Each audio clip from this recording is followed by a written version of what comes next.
Hey, good morning, everybody. Here we are. We're about to face another week, and I pray God, Lord's blessing on you as we go into this week. I pray that God will be close to you, and I pray that you'll pray and that we'll pray together.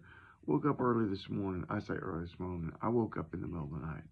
I woke up about 1 or 1:30, and it was one of those times where you wake up and you don't just fall back asleep, right? And you kind of toss around a little bit. And so I just started talking to the Lord. I just started talking to God a little bit there while I was laying in bed, just praying for some people, praying about some things. It wasn't anything that was a big deal. I just was laying there and just started talking to the Lord. This is just a sort of a sidebar. It's funny how fast you can fall back asleep when you start praying.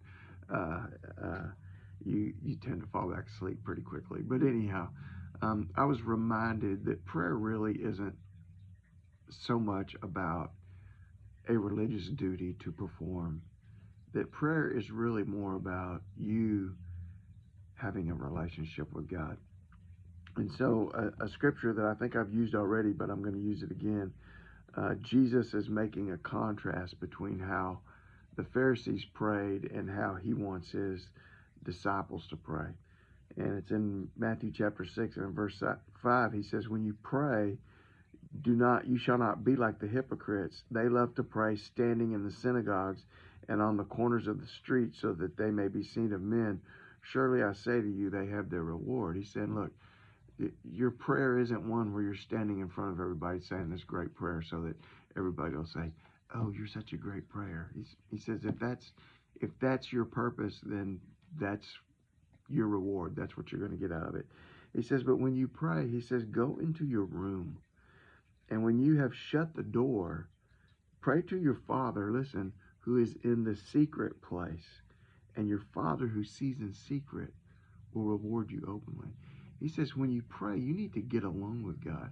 So again, here, praying isn't about a religious performance, something that we're supposed to do religiously. Prayer is about communion. It's about being in a relationship with God. He says, get alone with God, sit down with God, spend some time with God. So we live in a fast food world, man. We want to drive up to the speaker. We want to say, I want this, that, and the other. We want to drive around the corner, pull up to the window, pay, and get our food. And that's just not the way prayer works, and it's just not the way a relationship with God works. We're going to have to spend time with God. Um, Find a time, maybe your secret place. It's really more in your heart and in your mind. Maybe when you're walking on the treadmill, maybe when you're in the gym working out. Spend that time talking to the Lord. You're by yourself. I talk to the Lord a lot when I'm riding on the lawnmower. I don't have anything else going on. I can just begin to talk to God in my mind and in my heart.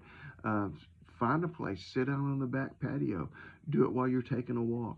Find a place where it's just you. Find a time, really, is a better way to say it, when it's just you and God, and you're talking to God, and He's getting to know you. When you wake up in the middle of the night and can't go back to sleep, how about you just start talking to God? How about you spend some time just developing your relationship with God?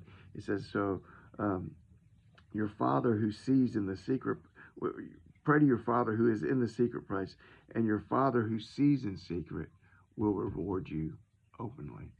It's through this intimate relationship that we're going to get the answers to our prayers.